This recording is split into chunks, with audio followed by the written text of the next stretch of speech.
M Limited acquired 12,000 equity shares of D Limited of the face value of 10 each at a price of 1,70,000 on 1st October 2020. The balance sheet of two companies as at 31st March 2021. Look students, M limited हमारी holding company हो गई क्योंकि इसने D limited के shares लिए हैं, तो ये है हमारी सब्सिडरी कंपनी।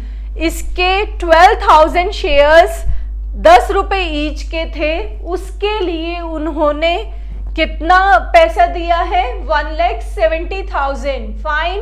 अब नीचे आपको बैलेंस शीट गिवन है, आपको लाइबिलिटीज गिवन है, जिसमें फर्स्ट है आपका शेयर होल्डर्स फंड, सेकंड है रिजर्व्स एंड सरप्लस, नेक्स्ट है करंट लाइबिलिटीज। ये आपको लाइबिलिटी साइड गिवन है। नॉन करंट असेट्स जिसमें है tangible assets, intangible assets and non current investments. Next आ गया आपका करंट असेट्स, ये आपको दोनों एम और डी लिमिटेड की बैलेंस शीट गिवन है। Fine. Now the additional information, out of the debtors and bills receivables of M Limited 50,000 and 16,000 respectively represented those due from D Limited. Next information है stock in hand of D Limited includes goods purchased from M Limited as at 20,000 which includes profit charged by latter company at 25% cost. Prepare consolidated balance sheet and show the working in details. सबसे पहले आप additional information जो भी आपको given है उसको बहुत अच्छे से रीड करेंगे। फाइन। इनको कंक्लूड करके आप सबसे पहले जो आपकी करंट असेट्स है और करंट लाइबिलिटी है उससे कंसोलिडेटेड बैलेंस शीट प्रिपेयर कर लेंगे, जिससे आपको स्टार्टिंग में ही 5-6 नंबर आपके रेडी हो जाएंगे। फाइन। अगर एडिशनल इंफॉर्मेशन में कुछ भी गिवन नहीं है तो दोनों कंपनीज की आपको असेट्स और लाइबिलिटीज को ऐड करके लिख देना है, बट यहाँ पे हमें एडिशनल इंफॉर्मेशन गिवन है तो हम उसी के अकॉर्डिंग ट्रीटमेंट करके करंट असेट्स और करंट लाइबिलिटीज को हम कंसोलिडेटेड बैलेंस शीट में प्लेस कर देंगे। हमें फर्स्ट पॉइंट यही नोटिस करना है कि होल्डिंग कंपनी की असेट सब्सिडरी कंपनी की लाइबिलिटी है या होल्डिंग कंपनी की लाइबिलिटी सब्सिडरी कंपनी की असेट है।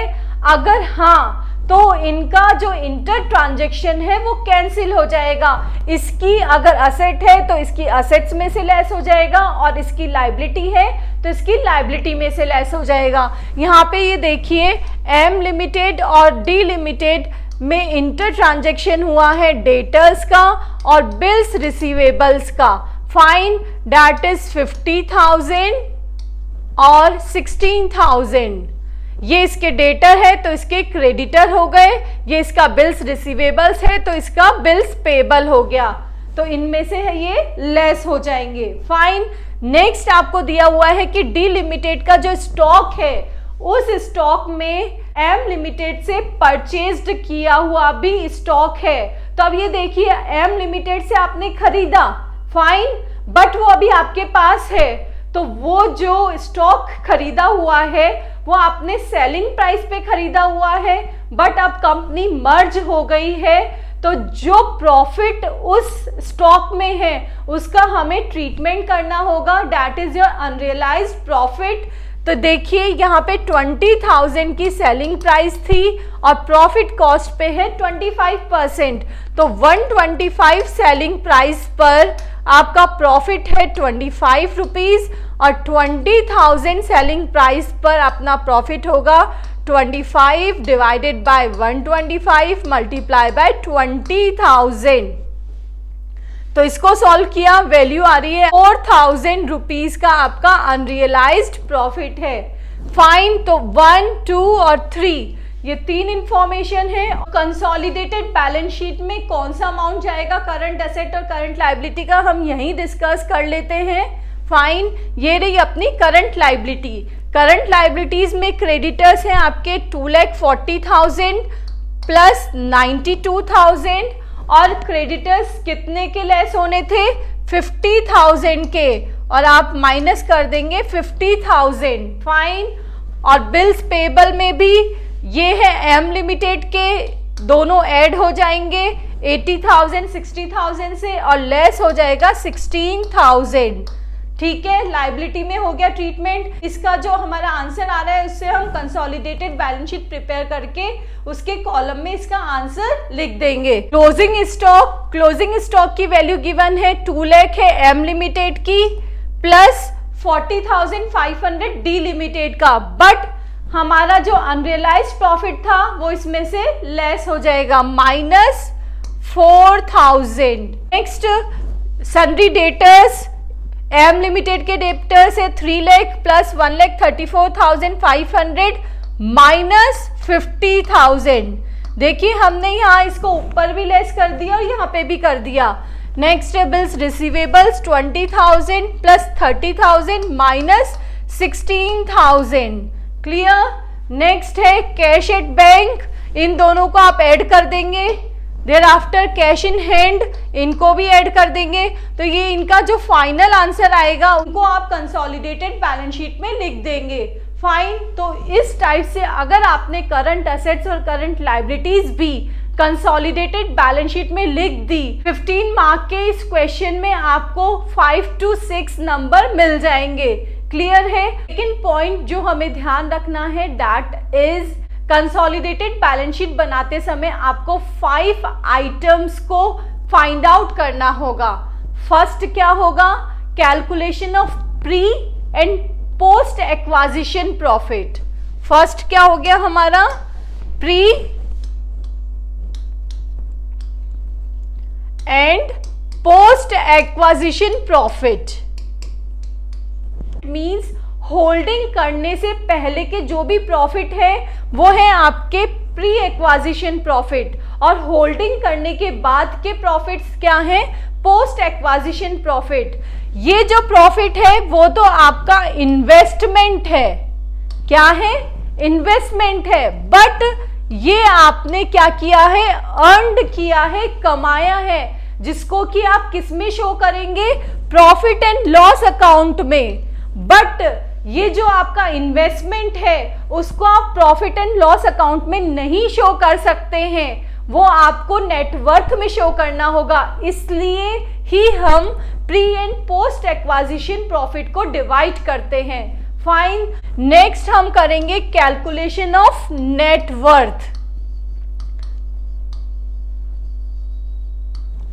आपको बैलेंस शीट में गिवन है शेयर होल्डर्स के साथ में रिजर्व्स एंड सरप्लस।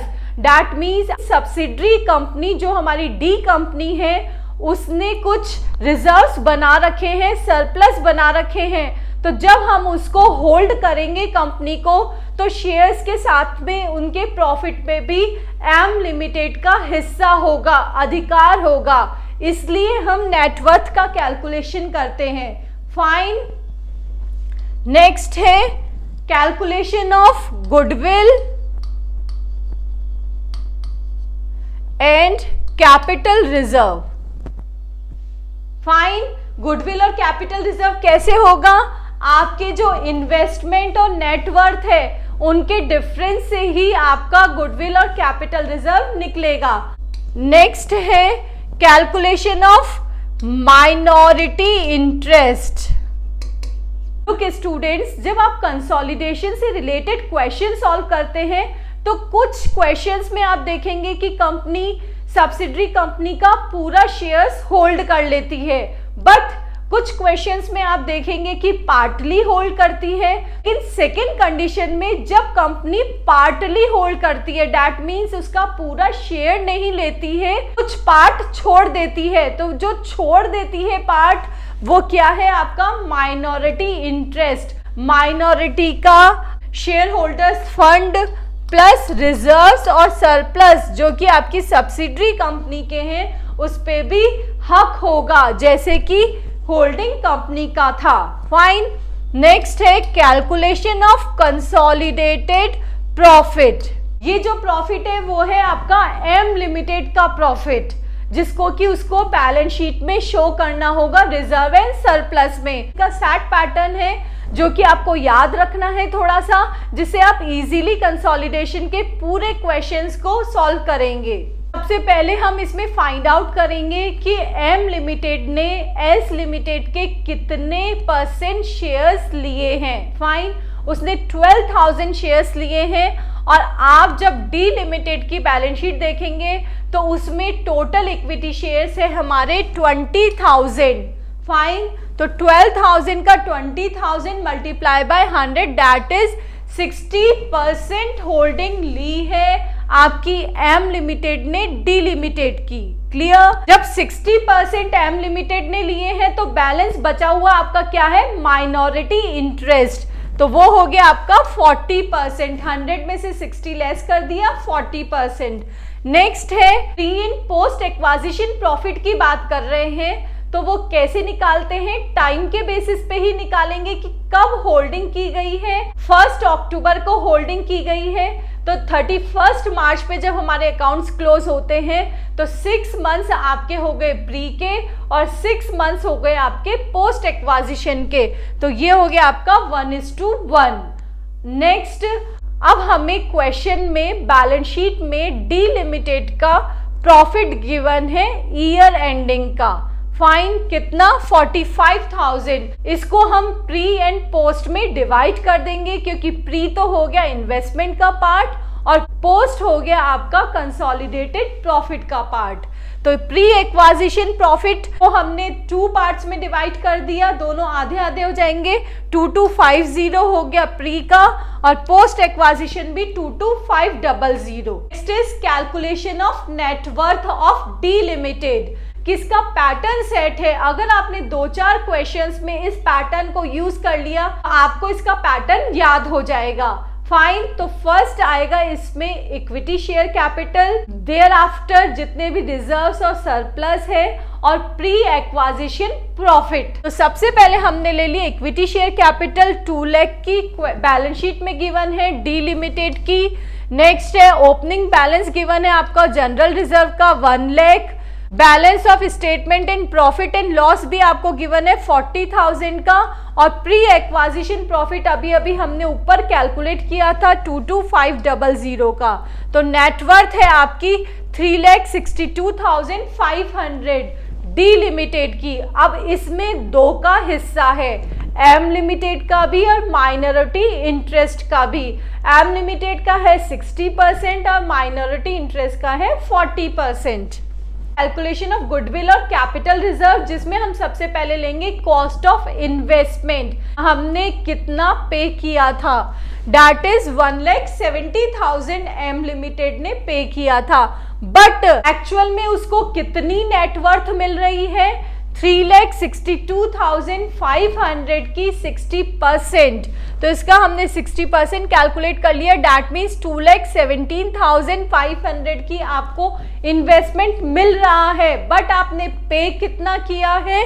वो आपने कम किया है, डैट इज 1,70,000। तो यहाँ पे क्या क्रिएट हो गया है? Capital reserve. नेक्स्ट कैलकुलेशन है कैलकुलेशन ऑफ माइनॉरिटी इंटरेस्ट। ये इंटरेस्ट भी हमें बैलेंस शीट में शो करना होगा ताकि जो डी लिमिटेड की हम शेयर कैपिटल को हम हटाएंगे वहां से पूरा का पूरा, तो 60% तो एम लिमिटेड में इंक्लूड कर लेंगे, बट जो 40% है उसका भी हमें एडजस्टमेंट करना होगा। इसी 40% को हम माइनॉरिटी इंटरेस्ट के नाम से शो करेंगे कंसोलिडेटेड बैलेंस शीट में। नेटवर्थ का 40% कितना हो गया है? 1,45,000 प्लस जो पोस्ट एक्वाजिशन प्रॉफिट है उसमें भी माइनॉरिटी इंटरेस्ट का हिस्सा है। क्यों? क्योंकि उन्होंने अभी भी अपनी कैपिटल वहां लगा रखी है, तो जो प्रॉफिट बाद में आपने अर्न किया है उसमें भी आपको अपना हिस्सा और माइनॉरिटी इंटरेस्ट का हिस्सा दोनों को डिवाइड करना होगा। यहाँ पे तो हम माइनॉरिटी इंटरेस्ट का लिख रहे हैं, नीचे जो हम कंसोलिडेटेड प्रॉफिट लिखेंगे उसमें हम लिखेंगे खुद का, दैट मीन्स होल्डिंग कंपनी का हिस्सा। पोस्ट एक्वाजिशन प्रॉफिट है आपका 22,500, इसका 40%। फाइन, टोटल हो गया 1,54,000 कंसोलिडेटेड प्रॉफिट, जिसमें सबसे पहले हम एम लिमिटेड के प्रॉफिट्स को लिखेंगे। बैलेंस में आपका फर्स्ट गिवन है आपका 90,000, देयर आफ्टर करंट ईयर का प्रॉफिट है 1,70,000 और 60% share in post acquisition profit. जो आपने पोस्ट एक्वाजिशन प्रॉफिट कितना था 22500, इसमें इसका शेयर कितना है 13500। ये दोनों तो आपको बैलेंस शीट में गिवन है फिगर। ये जो फिगर है वो आपने कैलकुलेट की है। फाइन 2,73,500। उसमें से जो अनरियलाइज्ड प्रॉफिट है, लिमिटेड का स्टॉक वापस से एम लिमिटेड के पास आ गया। एम लिमिटेड ने तो उसको सेल्स मान लिया था क्योंकि उसने डी लिमिटेड को सेल कर दिया, बट अब जब ये दोनों कंपनी खुद एक हो गई है तो जो इसका स्टॉक है वो भी एम लिमिटेड का स्टॉक है। तो जो प्रॉफिट की एंट्री है, इसने जो प्रॉफिट ऑलरेडी कैलकुलेट कर रखा था उसको वो लेस करेगा, तो -4,000 इधर आ गया 2,69,500। और हमने कैपिटल रिजर्व कैलकुलेट किया है और बैलेंस शीट में हमें दो गुडविल गिवन है एम और डी लिमिटेड की। तो यहाँ पे हमने फाइनल एडजस्टमेंट कर दिया। यहाँ पे क्या किया, एम लिमिटेड और डी लिमिटेड की गुडविल को ऐड करके जो ऊपर हमारा कैपिटल रिजर्व कैलकुलेट हुआ था उसको लेस कर दिया। एक ही वैल्यू हम कंसोलिडेटेड बैलेंस शीट में लेंगे, that is value of goodwill 22,500। Now सबसे हम नॉन करंट लायबिलिटी और नॉन करंट असेट्स को लिख लेते हैं कंसोलिडेटेड बैलेंस शीट के। स्टूडेंट, सबसे पहले हमने करंट असेट्स और करंट लायबिलिटीज को इस कंसोलिडेटेड बैलेंस शीट में प्लेस कर लिया था। फाइन। नेक्स्ट, जो होल्डिंग कंपनी की शेयर कैपिटल है सिर्फ उसी को ही आपको इसमें लिखना है, ये हमेशा ध्यान रखना। तो जो हमारी होल्डिंग कंपनी एम लिमिटेड है उसका इक्विटी शेयर है 10 लाख का, सिर्फ वो ही इक्विटी शेयर यहाँ पर आएगी कंसोलिडेटेड बैलेंस शीट में। फाइन। नेक्स्ट है reserves and surplus. Reserves and surplus में जनरल रिजर्व ये कौन सा आएगा, सिर्फ होल्डिंग कंपनी वाला जनरल रिजर्व यहाँ आएगा क्योंकि इसका एडजस्टमेंट हमने नीचे कहीं नहीं किया है। नेक्स्ट है कंसोलिडेटेड प्रॉफिट, ये हम कैलकुलेट कर चुके हैं नीचे, that is 2,69,000। Fine. Minority share holders interest that is 1,54,000, ये हमने कैलकुलेट कर लिया था। करंट लायबिलिटीज हम पहले से ही कैलकुलेट कर चुके हैं। ये हमारी लायबिलिटी साइड प्रिपेयर है। फाइन। यहाँ हमने डी लिमिटेड की शेयर कैपिटल नहीं ली है। नेक्स्ट इज असेट्स, जिसमें आपकी non current assets, land and building की एडिशनल इंफॉर्मेशन आपको क्वेश्चन में गिवन नहीं थी, तो आपने क्या किया, एम लिमिटेड और डी लिमिटेड दोनों की लैंड और बिल्डिंग को ऐड कर दिया, इधर भी प्लांट और मशीनरी दोनों को ऐड कर दिया। ये भी आप डायरेक्ट स्टार्टिंग में ही कर सकते हैं अगर आपको कोई भी एडिशनल इंफॉर्मेशन गिवन नहीं है। नेक्स्ट इज गुडविल, ये हमने कैलकुलेट किया था वर्किंग नोट में। Next is non current investment. Look students, holding company investment के थ्रू ही सब्सिडरी कंपनी में अपना हिस्सा लेती है, अपनी ओनरशिप लेती है। कंसोलिडेटेड बैलेंस शीट की लायबिलिटीज में हमने D limited that means subsidiary company की शेयर कैपिटल नहीं ली थी। क्योंकि यहाँ पे हम उसके इन्वेस्टमेंट को भी हटाएंगे। डी लिमिटेड की लायबिलिटी एम लिमिटेड की असेट है, लायबिलिटी और असेट का हम क्रॉस कैंसिलेशन कर देंगे जैसे कि हमने स्टार्टिंग में किया था। एज इट इज 2 लाख की आपको इन्वेस्टमेंट गिवन है, 1,70,000 आपने पे किए थे, तो यहाँ पे कितने इन्वेस्टमेंट आ जाएंगे, 30,000 के इन्वेस्टमेंट आ जाएंगे। तो ऊपर हमने ना तो शेयर कैपिटल लिखी और यहाँ पे हमने इन्वेस्टमेंट भी नहीं इंक्लूड किया है।